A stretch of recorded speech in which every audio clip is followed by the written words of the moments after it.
प्रयागराज महाकुंभ 2025। संगम नगरी में चल रहे महाकुंभ मेले के दौरान एक अफवाह के कारण मची भगदड़ ने 17 श्रद्धालुओं की जान ले ली और 50 से अधिक लोग गंभीर रूप से घायल हो गए। यह घटना मंगलवार की रात की है, जब भीड़ का दबाव अचानक बढ़ गया और अफवाहों की वजह से अफरा तफरी मच गई।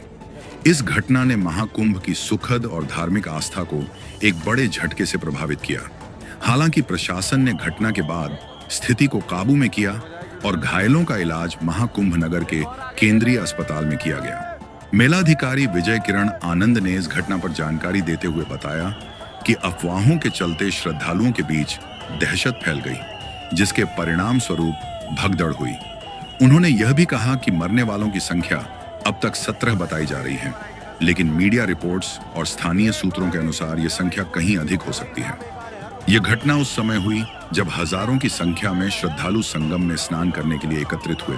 महाकुंभ में इतनी बड़ी संख्या में श्रद्धालुओं का आना एक सामान्य बात है, लेकिन जब अफवाहों का दौर शुरू होता है तो स्थिति बहुत जटिल हो जाती है।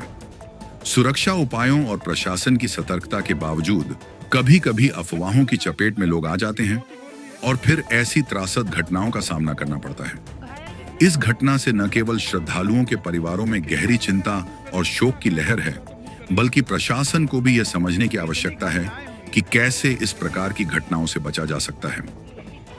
योगी आदित्यनाथ ने इस घटना के बाद मीडिया से बात करते हुए श्रद्धालुओं से शांति बनाए रखने की अपील की। उन्होंने कहा, महाकुंभ में जो भी श्रद्धालु आए हैं, वे मां गंगा के आशीर्वाद से ही पुण्य की प्राप्ति करने आए हैं। सभी श्रद्धालु अपने स्नान के लिए उसी घाट का चयन करें जिसके पास वे हैं। संगम की ओर बढ़ने की कोई आवश्यकता नहीं है, इससे केवल अफरा तफरी का माहौल पैदा होता है।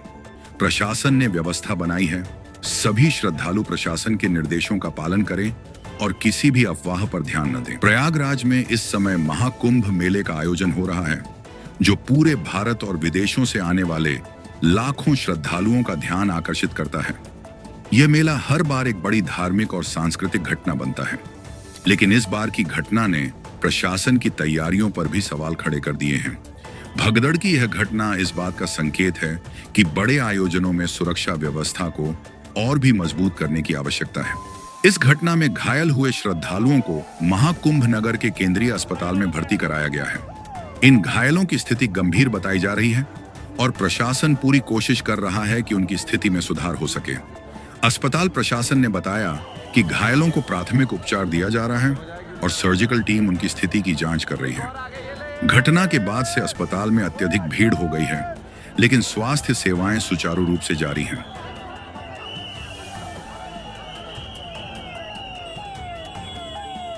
इस घटना के बाद सुरक्षा इंतजामों पर सवाल उठने लगे हैं। महाकुंभ जैसे बड़े आयोजन में सुरक्षा व्यवस्था की पहले से कड़ी निगरानी की जाती है, लेकिन यह अफवाहों और भगदड़ की घटनाएं चिंता का विषय बन गई हैं। सुरक्षा बलों के अलावा स्थानीय पुलिस और प्रशासन भी लोगों से शांति बनाए रखने की अपील कर रहा है। प्रशासन का कहना है कि वे लगातार ऐसी अफवाहों पर निगरानी रख रहे हैं और उन्हें फैलने से रोकने के लिए सख्त कदम उठा रहे हैं। अधिकारियों का कहना है कि भविष्य में ऐसी घटनाओं से बचने के लिए सोशल मीडिया और अन्य माध्यमों से अफवाहों को फैलने से रोकने के लिए एक अभियान चलाया जाएगा। साथ ही श्रद्धालुओं को उचित मार्गदर्शन देने के लिए विशेष हेल्प डेस्क स्थापित किए जाएंगे। महाकुंभ मेले जैसे आयोजनों में श्रद्धालु अपनी गहरी आस्था के साथ आते हैं। उनके लिए यह केवल एक धार्मिक यात्रा नहीं, बल्कि जीवन की सबसे महत्वपूर्ण यात्रा होती है। ऐसे समय में जब श्रद्धालु अपने पवित्र स्नान के लिए संगम की ओर बढ़ रहे होते हैं, किसी भी प्रकार की अफवाहों का असर उनकी मानसिकता पर पड़ता है। अफवाहों के कारण हुई भगदड़ में श्रद्धालुओं की जान चली गई, जो कि बहुत दुखद है। यह घटना इस बात का संकेत है कि किसी भी बड़े धार्मिक या सार्वजनिक आयोजन में सही सूचना और समय पर मार्गदर्शन की आवश्यकता होती है। आखिरकार प्रशासन की यह जिम्मेदारी बनती है कि वह इन अफवाहों को समय रहते रोकने के लिए प्रभावी कदम उठाए। इसके साथ ही श्रद्धालुओं को भी अपने आसपास के माहौल को शांतिपूर्ण बनाए रखने का प्रयास करना चाहिए। महाकुंभ के इस समय में प्रशासन और श्रद्धालु दोनों को मिलकर एक शांतिपूर्ण और सुरक्षित वातावरण बनाए रखने की आवश्यकता है। गंगा नदी के पवित्र जल में स्नान करना न केवल आध्यात्मिक उन्नति का माध्यम है, बल्कि यह भारतीय संस्कृति का अभिन्न हिस्सा भी है।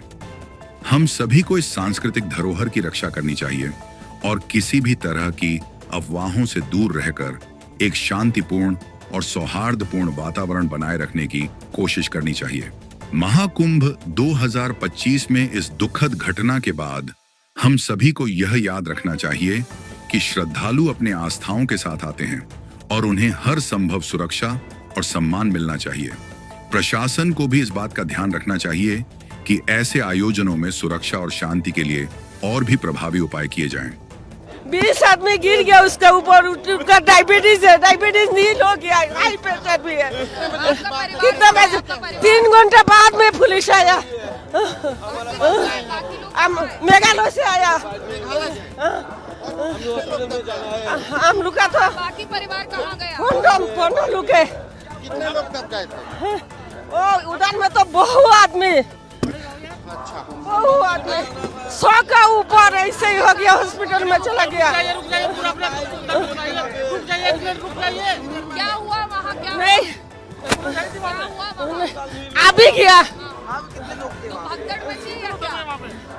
100 का ऊपर क्या भैया क्या हुआ? भगदड़ मची आंटी वहाँ? भगदड़ मची? बागदौड़ में से प्रशासन कुछ भी नहीं किया। इतना टाइम से सीआरपी को बुलाया, पुलिस को बुलाया,